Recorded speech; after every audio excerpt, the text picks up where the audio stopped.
Contoh misalnya pendapatnya beliau Ronggowarsito tentang perputaran zaman, bagaimana jagat besar ini berputar. Kalau di serat Kolotidho, atau mungkin teman-teman bisalah membaca serat Centini, yang di situ juga banyak mengutip pandangannya Ronggowarsito. Jadi zaman ini berputar dari fase Kolotidho, kemudian Kolobendu, dan akhirnya Kolosubo. Jadi ini sebenarnya fase-fase akhir zaman.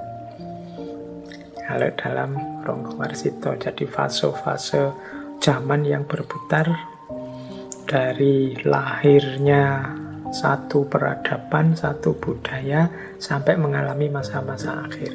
Nah, masa-masa akhir itu diawali dari Kolotidho.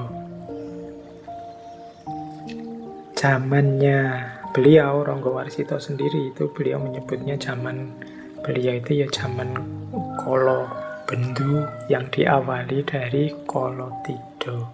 Jadi ada Kolotidho, kemudian Kolobendu, dan nanti mengalami perbaikan saat Kolosubo. Kolotidho itu zaman egoisme. Jadi ketika orang mengejar kesenangannya sendiri, kebaikan dan kebenaran diremehkan. Pembedaan-pembedaan, ini bener loh, itu salah. Ini adil loh, kalau yang itu ndak adil. Ini baik, kalau yang itu buruk. Itu sudah ndak lagi digubris. Semua orang mengedepankan kepentingannya sendiri. Nah, ini zaman Kolotidho. Zaman Kolotidho ini muncul biasanya setelah orang mengalami stabilitas, mengalami kemapanan, kemudian muncul egoisme-egoisme. Ingin enaknya sendiri, ingin menang terus, ingin senang terus. Berbeda dengan era sebelumnya. Biasanya era-era sebelumnya ini kan era membangun, era membentuk, era era menata dan lain sebagainya. Nah, biasanya kalau sudah mulai makmur, mulai sukses, mulai juga egoisme, mulai juga orang merasa ya sudah, ini sudah enak, sudah benar, terus masing-masing ingin senangnya sendiri. Akal sehat diremehkan, menganggap dirinya selalu benar. Ini awal-awal kerusakan, namanya Kolotidho. Kalau Kolotidho semakin parah, akan muncul Kolobendu. Kolobendu ini semacam puncaknya Kolotidho. Ini yang disebut zaman Edan oleh Ronggowarsito.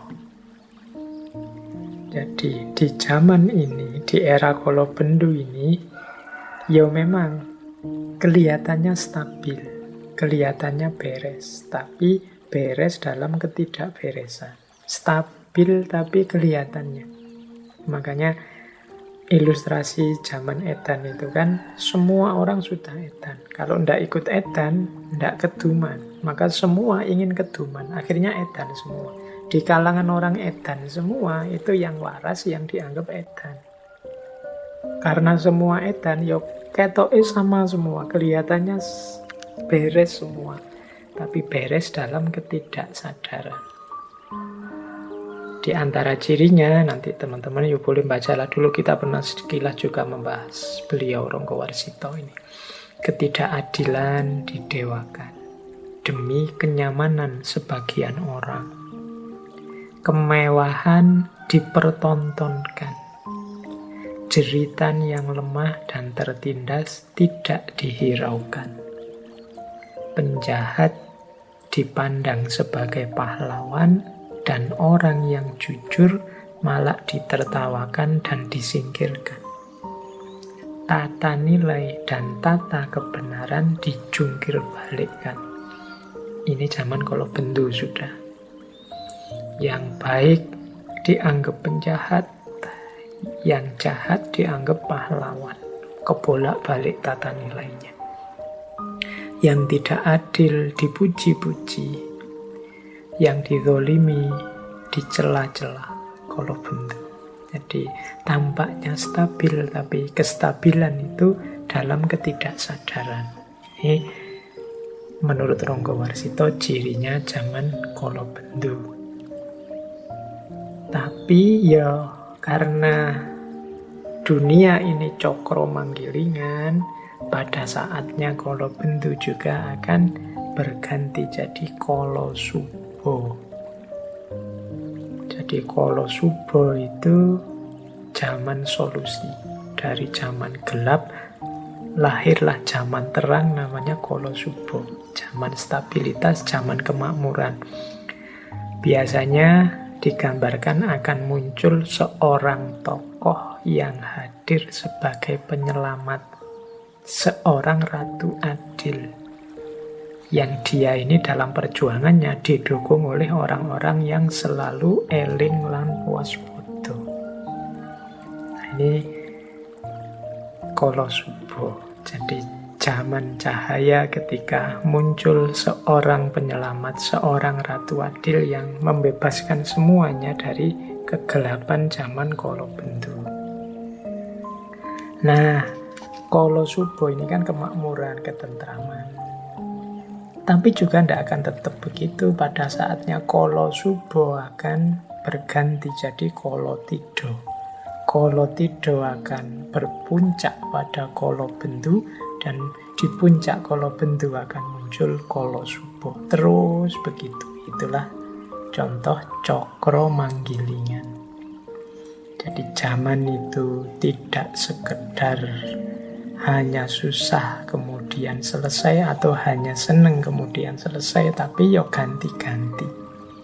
Jadi ada Kolotido, ada Kolobendu, ada Kolosubo.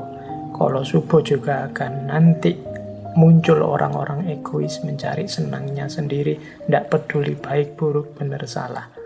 Lahirlah Kolotido. Kolotido semakin parah, muncullah Kolobendu. Pada puncaknya Kolobendu muncul tokoh yang menyelamatkan. Disitulah Kolosubo lahir. Jadi inilah perputaran zaman secara cokro manggilingan. Makanya teman-teman menyikapi kalau kita punya visi cokro manggilingan ini, yang sedang sedih ndak usah putus asa. Zaman pasti ganti dan berubah. Yang sedang sukses, sedang menang, jangan jumawa, karena zaman juga pasti akan berubah. Hidup kita kadang di atas, kadang di bawah.